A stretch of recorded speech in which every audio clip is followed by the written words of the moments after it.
bem, estamos iniciando a nossa Economia e Desenvolvimento desta semana. Já estamos aí no mês de janeiro, já quase, daqui a pouco estamos no final de janeiro, primeiro mês do ano, né? E entraremos aí o ano de 2021. Certamente a coisa vai devagarinho, agora vem a vacina. Quer dizer, estão começando a perceber que a politização da vacina foi a coisa pior que podia ter acontecido. Se politiza tudo nesse país, né? Tudo é a esquerda e a direita. Então, realmente, tomara, né, Vilmar Govinato, que as coisas tomem um prumo adequado, né? Quer dizer, nós precisamos que esse país seja administrado, independentemente da esquerda ou direita, mas administrado e bem administrado. O Brasil precisa caminhar de uma maneira mais, digamos assim, segura, para que nós possamos ter realmente nesse país uma grande nação. Sem dúvida. E a vacina tão esperada, a gente tem que se conscientizar de que vai realmente imunizar, se não 100%, mas um grande percentual. E esse percentual que vai estar imunizado, automaticamente não vai contrair a doença e também não vai contaminar ninguém, o que é um grande avanço. E o que é interessante é o seguinte, nós sabemos que tem muita gente que está com medo, foi um terrorismo todo, né? Esse mesmo terrorismo, essa forma como a nossa mente foi tomada, foi escravizada pelo medo, pelo temor, o fato de surgir uma vacina que nos inocula por isso aí, pelo vírus, isso aí já também faz o contrário. Transmite uma certa, para o poder da mente, uma certa tranquilidade, no sentido de que não, isso aí não é o bicho todo que estavam pintando. Então, isso já começa a fazer a cura, não é verdade? É verdade. Quer dizer, nós começamos a nos curar na medida em que nós mudamos o pensamento. O pensamento era de terrorismo, vou morrer, vou sair, vou respirar e fora vou morrer, não. Então, hoje, o fato de a vacina estar chegando, o fato da vacina ser administrada, esse fato vai nos trazer a tranquilidade mental, e isso é fundamental. Quando a Bíblia diz isso, né? O que temo me acontece. Quanto mais o temor tiver por uma coisa, isso vai realmente me acontecer. Bom, de qualquer maneira, estamos aí esperando que as coisas sejam bem encaminhadas, nós precisamos exatamente disso. E para começar o programa de hoje, nós estamos aqui com o Giovanni D'Agostin, nesse momento empresarial, né, que nós trazemos aspectos gerais das empresas. Giovanni, obrigado. Estamos no primeiro programa deste ano de 2021 contigo, né? Muita felicidade da minha parte, né? Imagino, né? 2021 começar o ano, né? Da companhia. Comigo e com o Vilmar, tá certo, viu? Viu só? Nós é que somos honrados aí com a presença deste grande mestre, Giovanni D'Agostin. Até porque o Giovanni vai falar hoje sobre um assunto importante. Nós tivemos aí a questão da Ford, que está saindo do Brasil, né? Várias empresas aqui no Rio Grande do Sul, em todo o país, estão nessa situação. Vai ter muita dificuldade a partir de agora, que agora vem a conta, né, Vilmar? Agora vem a conta. ICMS. Então, esse ano teve algumas alterações na legislação do ICMS aqui no estado do Rio Grande do Sul, né? O ICMS é um tributo que ele é super complexo. Uhum. O ambiente de negócio do Brasil é uma maluquice. E, a meu juízo, esse também é um dos motivos pelos quais a Ford saiu daqui do Brasil, né? E tem outras empresas multinacionais que daqui a pouco não entram no Brasil e outras que saem do Brasil por causa do nosso ambiente de negócio. É necessário fazer uma profunda reforma administrativa, tributária, não é? As empresas têm que gastar energias com a produção, com a venda, não é? Com a circulação dos bens, dos serviços. O seu negócio. E hoje se gasta muito, muito tempo mesmo para administrar a parte burocrática. Então, a gente já tocou nesse tema em outras oportunidades, mas sempre é bom manter o foco no sentido, porque é uma situação que vai trazer o bem para o Brasil. É uma questão estrutural do Brasil, né? Que isso aí não é de agora. Isso aí é uma coisa que vem da história do Brasil, né? Uma coisa que mas piorou muito nos últimos 20 anos. Piorou muito nos últimos 20 anos, né? Então, no final do ano passado, ali perto do Natal, teve uma alteração legislativa aqui no estado do Rio Grande do Sul. No último dia do ano, no penúltimo dia do ano, o governador editou um decreto que regulamentou essa lei, né?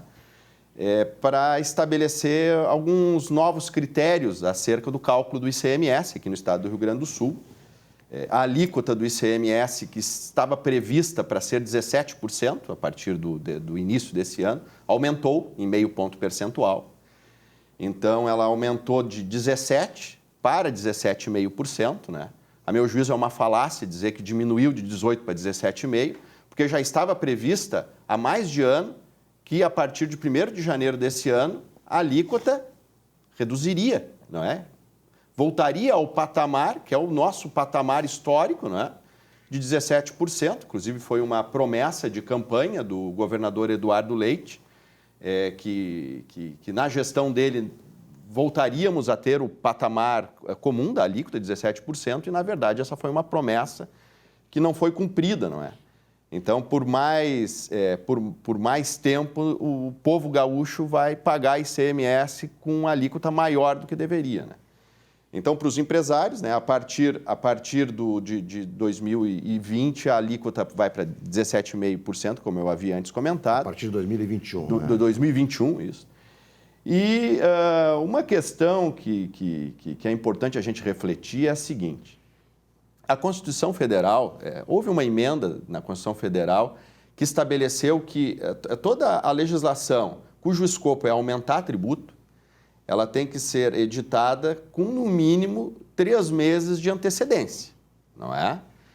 Então, já era sabido que a alíquota, a partir de 2021, seria 17%. Então, houve uma lei superveniente que aumentou a alíquota para 17,5%, né? E essa lei começou a vigorar a partir de 1º de janeiro de 2021. Será que não seria o caso desse aumento da carga tributária começar a vigorar a partir de 1º de abril? Porque ela foi dia 30 de dezembro, né? A lei. Pois é. Então teria que 3 meses constitucional, a norma constitucional. Então a meu juízo, sob o aspecto jurídico, né? A meu juízo, seria adequado que esse aumento de carga tributária começasse a vigorar a partir de 1º Estaria dentro de da possibilidade em função da mudança de exercício, mas não observando os 3 meses de prazo. Que é constitucional, né? Emenda constitucional. Que foi uma emenda... Porque antes dessa emenda constitucional, quando chegava no último dia ali do ano, eram editadas diversas leis aumentando tributo para o dia seguinte, né? Para o dia seguinte, né? Inclusive em edições extras do Diário Oficial, né? Só no Brasil isso, né? Só no Brasil isso, né? Pois é. A lei aqui, amanhã já começa a vigorar. Então, é imperiosa a necessidade de se ter uma mínima previsibilidade, né? 3 meses é pouco ainda, na verdade, se pegarmos aí países mais desenvolvidos. Isso é o que também se chama de insegurança jurídica, né? Que dá um problema, né? Insegurança jurídica. Qual é a segurança que tu tem? Chega num dia, no outro dia já aumenta o imposto. Um outro aspecto importante dessa alteração da lei foi a questão da antecipação da diferença de alíquota. A antecipação. Por que antecipação? Antigamente, quando as coisas, apesar de serem burocráticas, eram um pouco mais lógicas, antigamente não existia essa antecipação de diferença de alíquota porque ela era cobrada na venda. Vou explicar para os senhores. A empresa, ela compra mercadorias, vamos imaginar, para revenda, compra mercadorias para revenda de um outro estado da federação, né? de um fornecedor de outro estado da federação. Então, a alíquota interestadual, em regra, é 12%. Então, o sujeito compra mercadorias para revenda de um contribuinte do estado de São Paulo. Quando ele compra, vem 12% destacado na nota fiscal. Então, o nosso contribuinte aqui, o adquirente, vai creditar na escrita fiscal os 12%, né? E quando vender a mercadoria, vai vender com alíquota de 17% ou 18%, certo? Então, quando vendeu a mercadoria, vai apurar o ICMS, então ele creditou 12%, debitou 18%, quando vende, já vende a margem de lucros, né? E também a diferença da alíquota, dos 12% para 18% na venda. Assim é que era e que nunca deveria deixar de ser.